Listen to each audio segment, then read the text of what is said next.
جس ماحول میں اللہ اس کے رسول کے تذکرے ہوں، اللہ کی محبت کی باتیں ہوں، اللہ کی رضا کی باتیں ہوں، یہ سب سے بڑی چیز ہے۔ ایمان کے بعد سب سے بڑی چیز کیا ہے؟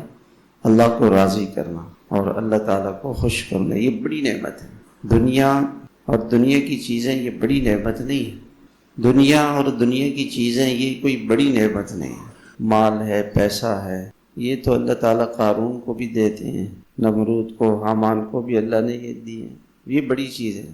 بڑی چیز کیا ہے کہ انسان اللہ کو پہچانے اور کیسے اللہ کو راضی کر لے، خوش کر لے، یہ طریقہ اس کو پتہ چل، اسی کو دین کہتے ہیں۔ یہ سب سے بڑی نعمت ہے کہ انسان کو یہ پتہ چل جائے کہ میرا مالک کون ہے اور میرا رب کون ہے، اور اس رب نے اور اس مالک نے مجھے کیا کچھ دیا ہے اور میں کیسے اس کو راضی کروں۔ لوگ کہتے ہیں جی دین پہ چلنا تو بڑا مشکل ہے، پرانے زمانے کی باتیں، ناسمجھی کی بات، نادانی کی بات۔ دین تو کیا ہے؟ اللہ کے خزانوں سے لوٹنے کا۔ ایک آدمی ہے، اس کے پاس خزانہ ہے، کوئی ہمیں کہے کہ بھئی جاؤ اور اس سے خزانہ لے لو، تو ہم کیا کہیں گے؟ یہ تو بہت مشکل کام ہے، یہ کہیں گے؟